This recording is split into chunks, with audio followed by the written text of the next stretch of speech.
Hi everyone, so this video is a how to connect your DR-5 to a Mac with Logic Pro. So two things I didn't like with the DR-5 when it came out were the Midi sounds. They sounded really cheesy, and the lack of storage space. So if you're making lots of songs for a set, then you used to run out of space really quickly, and you'd have to load them down to floppy disk, which would then take ages, and you'd have this big break in between, say, 3 or 4 songs. So anyway, good news is, with the wonders of modern technology, they aren't issues anymore. And so what I'm going to do is show you how to connect up DR5 to your Mac Logic Pro, which will then give you access to all the sort of great instrument sounds on the Mac. Now, one of the things with this is I've had a bit of problems with regards to the recording of the audio, so there will be the audio coming out the speakers, but I will include links to the files so you can actually hear the difference between the original sound of the DR5 music and the sound with the sounds from and the voices from the Mac. So first off, connecting the DR5 to the computer. Just going to quickly show you how to do that.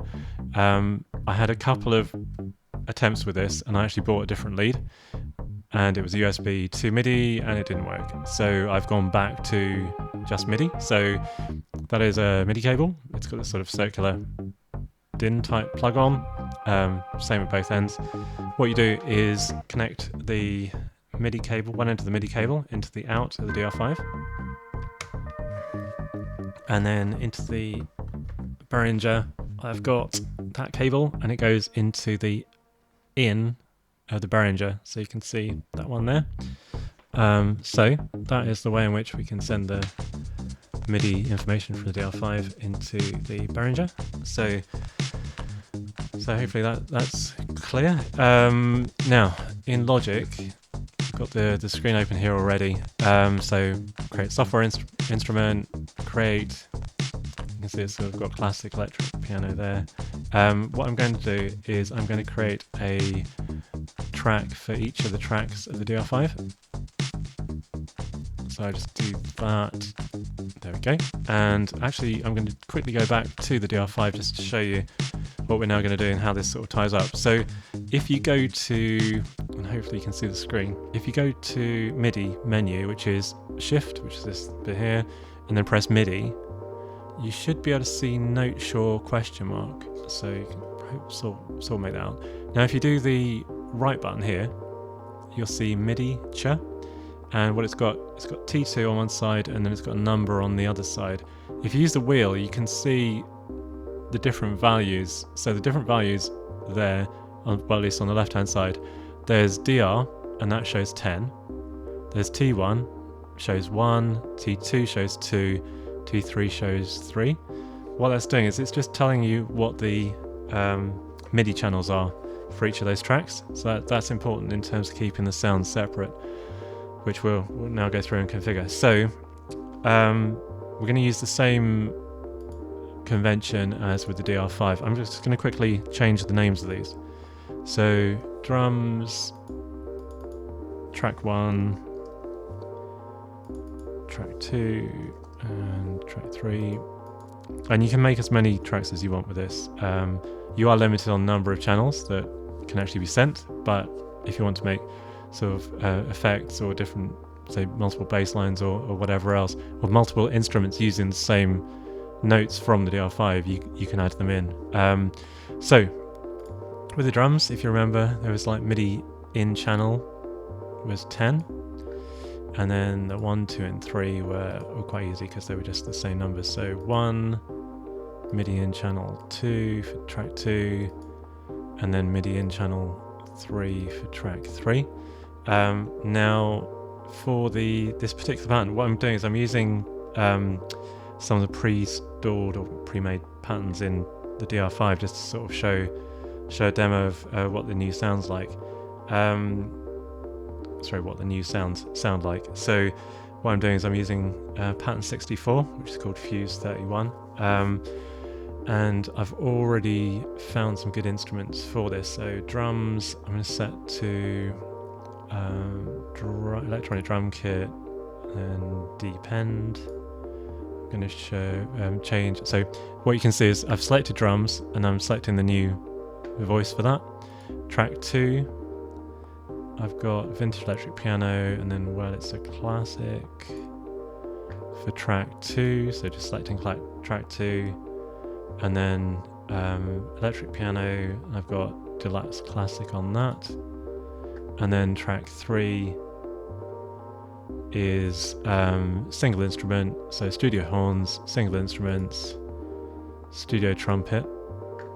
So you can see I've got drums, track 1, track 2, track 3. The actual original sounds from the DR-5 aren't the same instruments, but it sort of highlights the differences between the original sound and the sort of different sounds you can get out of the Logic Pro.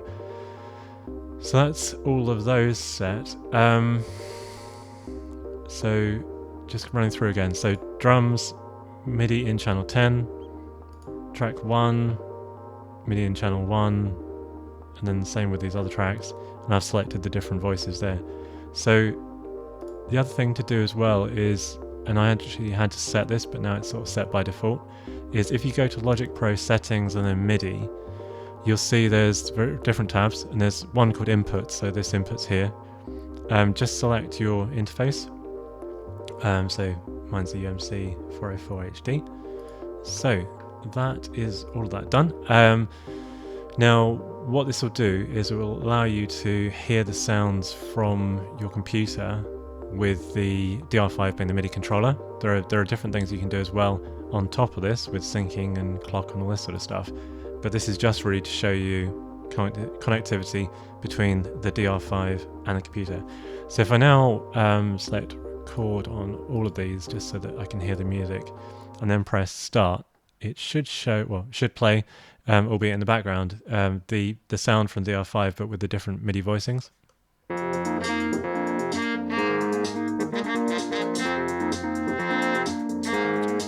And I can isolate the sounds by just turning off the record.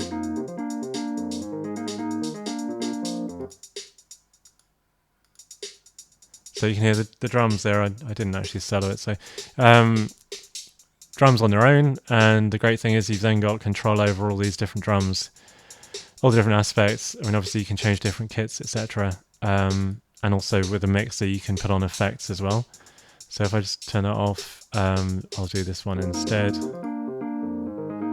So that is the DR-5 sending the music through, which is pretty cool. So if I put that all together,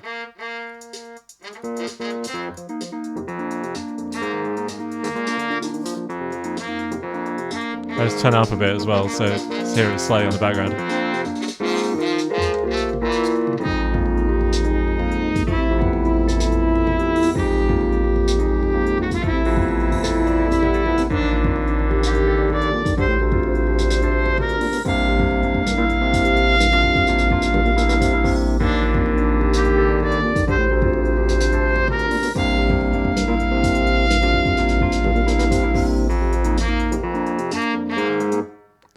There we go. So that is the DR-5 happily playing its little patterns through the sounds in Logic Pro. So hopefully this is useful. If you've got any questions, I'll try my best to answer them.